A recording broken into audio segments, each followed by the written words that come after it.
from 1 Kings chapter 6 and 7 out of the TLV. Now it came to pass 480 years after the children of Israel came out of the land of Egypt in the fourth year of Solomon's reign over Israel, in the month Ziv, which is the second month, that he began to build Adonai's house. Now the house that King Solomon built for Adonai was 60 cubits long, 20 cubits wide, and 30 cubits high. The porch in front of the sanctuary of the house was 20 cubits in length, corresponding to the breadth of the house, and its depth was 10 cubits from the front of the house. Also for the house he made windows with artistic frames. Against the wall of the house he built a side structure surrounding both the temple and the inner sanctuary. Thus he made side chambers all around. The lowest story was 5 cubits wide, the middle was 6 cubits wide, and the third was 7 cubits wide. All around on the outside he provided offset ledges in the wall of the house, so that the beams would not be inserted into the walls of the house. For the house, while being constructed, was built of stone finished at the quarry, with neither hammer, axe, nor any iron tool heard in the house during its construction. The doorway to the lowest story of the side chambers was on the right side of the house. They went up by winding stairs to the middle story, and from the middle to the third. When he finished building the house, he covered the house with beams and planks of cedar. He built the stories of the side structure against the whole house, each 5 cubits high, and they were fastened to the house with timbers of cedar. Then the word of Adonai came to Solomon, saying, As for this house which you are building, if you will walk in my statutes, execute my ordinances, and keep all my mitzvot by walking in them, then I will establish my word with you, which I spoke to your father David. I will dwell among the children of Israel, and will not forsake my people Israel. So Solomon built the house and finished it. He paneled the walls of the house on the inside with planks of cedar. From the floor of the house to the ceiling he overlaid on the inside with wood, and he overlaid the floor of the house with planks of cypress. Then he partitioned off 20 cubits at the rear part of the house, using cedar boards from the floor to the ceiling, building it as the inner sanctuary, the Holy of Holies. The house, that is, the sanctuary, was 40 cubits long in front of the inner sanctuary. The cedar of the interior of the house was carved as gourds and open flowers, all with cedar. No stone was visible. He prepared an inner sanctuary within the house to set there the ark of the covenant of Adonai. The inner sanctuary was 20 cubits in length, 20 cubits in breadth, and 20 cubits in height. He overlaid it with pure gold, and overlaid the cedar altar. So Solomon overlaid the interior of the house with pure gold, and he drew chains of gold across the front of the inner sanctuary, and overlaid it with gold. So the entire house he overlaid with gold until the entire house was finished. Even the entire altar by the inner sanctuary he overlaid with gold. In the inner sanctuary he made 2 cherubim of olive wood, each 10 cubits high. The length of one wing of the cherub was 5 cubits, and the length of the other wing of the cherub was 5 cubits, 10 cubits from the end of the wing to the end of the other. And the other cherub was also 10 cubits. Both cherubim were the same in measure and form. The height of the one cherub was 10 cubits, and so the other cherub. Then he placed the cherubim inside the inner house. When the wings of the cherubim extended, the wing of the one touched one wall, while the wing of the other cherub touched the other wall, while the wings in the center of the house touched one another. He also overlaid the cherubim with gold. Then he carved all the walls surrounding the house with carved engravings of cherubim, palm trees, and open flowers in both the inner and outer rooms. And he also covered the floor of both the inner and the outer rooms of the house with gold. For the entrance of the inner sanctuary he made doors of olive wood, the frame of the doorpost having 5 angles. As for the double doors of olive wood, he carved on them carvings of cherubim, palm trees, and open flowers. He overlaid them with gold. He beat out gold over the cherubim and over the palm trees. He also made for the temple entrance 4-sided doorposts of olive wood, and double doors of cypress wood. The 2 leaves of the one door were folding, and the 2 leaves of the other door were folding. He carved cherubim, palm trees, and open flowers on them, and overlaid them with gold evenly applied on the graven work. He built the inner court with 3 rows of cut stone and a row of cedar beams. In the 4th year, in the month Ziv, the foundation of the house of Adonai was laid. And in the 11th year, in the month Bul, which is the 8th month, the house was completed in all its parts and according to all its details. So he was 70 years building it. Chapter 7. But it took Solomon 13 years to build and complete his own palace. He also built the forest house of Lebanon. Its length was 100 cubits, its width 50 cubits, and its height 30 cubits, built on 4 rows of cedar pillars, with cedar beams upon the pillars.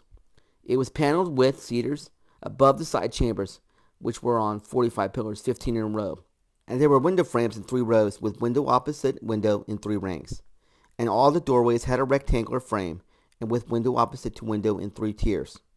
He also made a portico of columns, 50 cubits long and 30 cubits wide, with a porch in front. And in front of that were pillars and an overhanging roof. He also made the hall of the throne where he would judge, the hall of justice. It was paneled with cedar from the floor to the ceiling. His house, where he would dwell, set farther back of the hall, was of the same construction. He also made a house like this hall for Pharaoh's daughter, whom Solomon had taken to wife.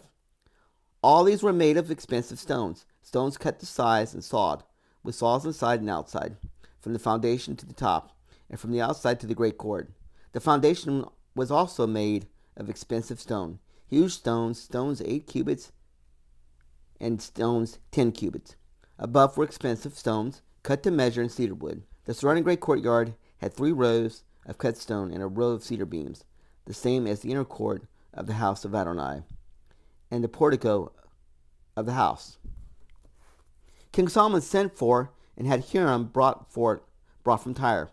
He was a widow's son from the tribe of Naphtali, while his father was a man of Tyre, a coppersmith, and he was filled with wisdom, understanding, and skill to do any work in bronze.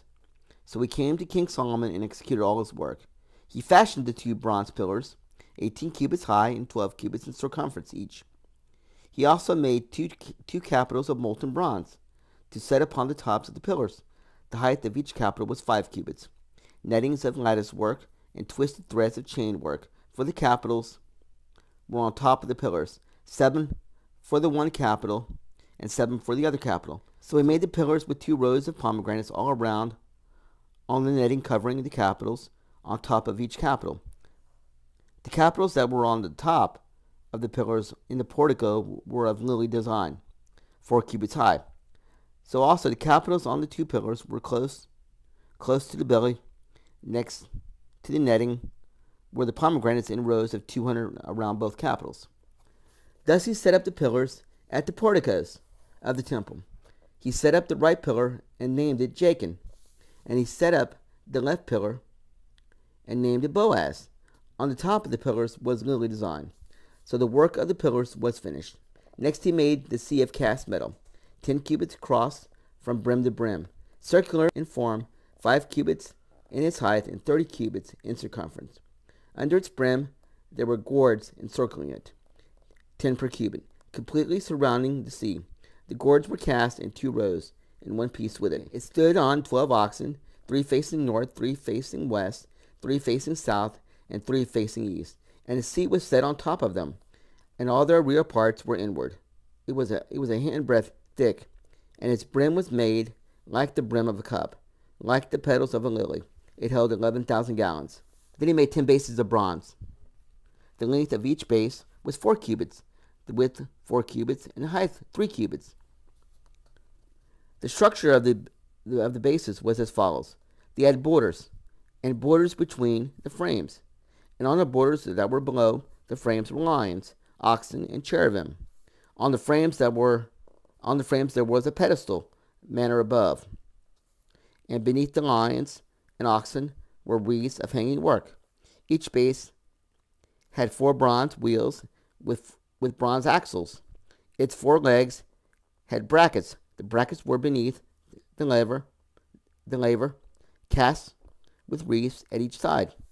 Its opening inside the crown at the top was a cubit high, and its opening was round like the design of a pedestal, a cubit and a half, and also on its opening were engravings, and their borders were square, not round. The four wheels were underneath the borders, and the axles of the wheels were in the base. The height of a wheel was a cubit and a half, and the structure of the wheels was like the structure of a chariot wheel. Their axle trees, their rims, their spokes, and their hubs were all cast metal.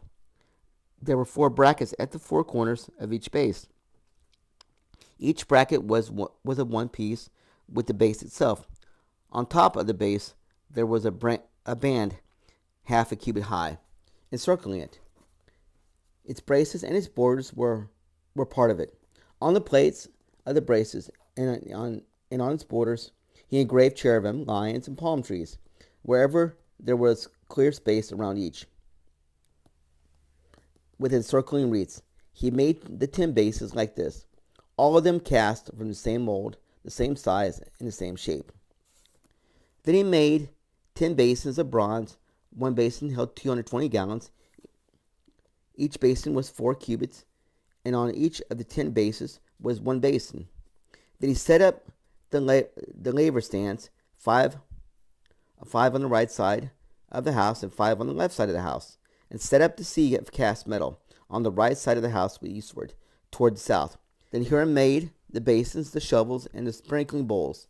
So Hiram finished doing all the work that he performed for King Solomon on Adonai's house. The 2 pillars, the 2 bowls of the capitals that were on the top of the pillars, the 2 nettings to cover the 2 bowls of the capitals that were on the top of the pillars, the 400 pomegranates for the 2 nettings, 2 rows of pomegranates for each to cover the 2 bowls of the capitals on top of the pillars, the 10 basins, and the 10 basins on the bases, the 1 sea, and the 12 oxen under the sea, the pots, the shovels, and the basins.